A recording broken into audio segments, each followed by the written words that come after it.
Type, जिसको हम क्या कहते हैं, वैक्स कहते हैं। अच्छा, ये जो हमारा वैक्स है, इसको वैक्स का भी एक दूसरा नाम है। वैक्स को भी हम सिंपल लिपिड, जिस तरह असाइल ग्लाइसोल को सिंपल लिपिड कह रहे थे, इसी तरह वैक्स को भी हम क्या कहते हैं, सिंपल लिपिड्स कहते हैं। क्या कहते हैं, सिंपल लिपिड्स।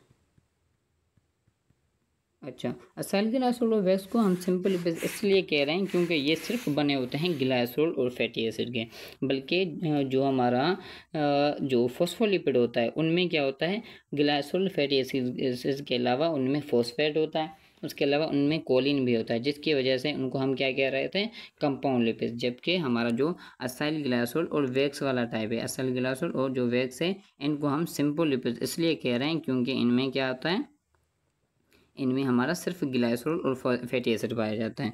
अच्छा, अगर इसको भी देखें, हमारा जो वैक्स है ये किस चीज़ का बना होता है, ये इसमें एक ही अल्कोहल होता है, उसके अलावा लॉन्ग चेन पाई जाती है फैटी एसिड की। क्या पाई जाती है, लॉन्ग चेन होती है किस चीज़ की, फैटी एसिड की एक लॉन्ग चेन पाई जाती है, एक अल्कोहल और उसके अलावा लॉन्ग चेन होती है किसकी, फैटी एसिड की पाई जाती है। अच्छा, ये जो हमारा वैक्स है इसको यूज़ किया जाता है एज अ प्रोटेक्टिव कोटिंग के तौर पे। किसके लिए, मतलब चीज़ों को कोटिंग के, चीज़ों के ऊपर इसको यूज़ किया जाता है, चीज़ों के ऊपर लगाया जाता है और उनकी प्रोटेक्शन के लिए वो वैक्स को यूज़ किया जाता है। जैसे हमारा जो प्लांट्स हैं उनकी जो स्टेम है उनके ऊपर जो इस वैक्स को एज अ कोटिंग के तौर पे यूज़ किया जाता है, जैसे हमारा वाटर लॉस ना हो। इसी तरह हमारे स्टॉक्स हैं, उसके अलावा लीव्स, प्लांट्स के जो लीव्स हैं उनके भी जो आउटर जो सरफेस होता है वो उस पर क्या होता है, वैक्स होता है, जैसे हमारा वाटर लॉस ना हो। इसी तरह हमारे पीटल्स हो गए, फ्रूट स्किन हो गई, फ्रूट की जो पीटल्स है इसको, वो भी हमारे क्या होते हैं, लीव्स ही होते हैं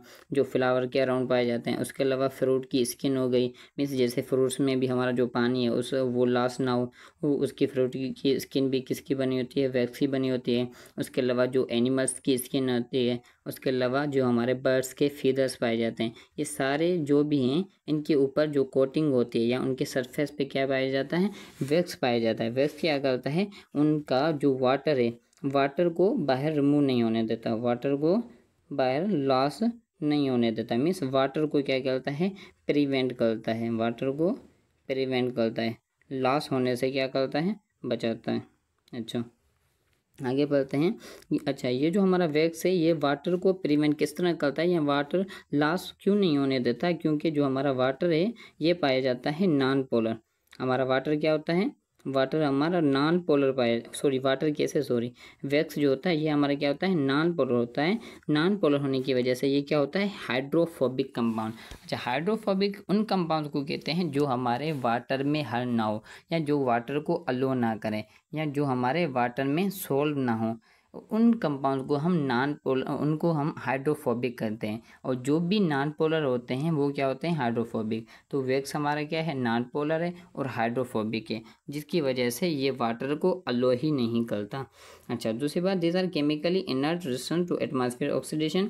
इसकी वजह से मतलब ये एटमॉस्फेयर में ये वाटर को लॉस नहीं होने देता है। इसी तरह जो हमारा वैक्स है ये दो टाइप्स का पाया जाता है, एक नेचुरल भी होता है, उसके अलावा आर्टिफिशियल या जिसको सिंथेटिक भी कहते हैं। नेचुरल जैसे हमारा बी का वैक्स, बी जो हमारे शहद, जो हमें शहद देती है वो, उसको हम बी कहते हैं। उसके अलावा उसकी भी जो वैक्स होती है मतलब वो भी वैक्स प्रोड्यूस करती है, वो एग्जाम्पल है नेचुरल का। उसके अलावा क्यूटिन हो गई, क्यूटिन भी एग्जाम्पल है, ये एक वैक्स का एग्जाम्पल है। इसी तरह सिंथेटिक वैक्स जो हमारे पास पेट्रोलियम पाया जाता है, जो पेट्रोलियम होता है, पेट्रोलियम से भी एक वैक्स निकाला जाता है जिसको हम क्या कहते हैं, पॉली इथाइलिन कहते हैं। क्या कहते हैं इसको, पॉली इथाइलिन। ये भी एक टाइप है वैक्स का, पर ये हमारा क्या है, सिंथेटिक वैक्स है। और यहीं पे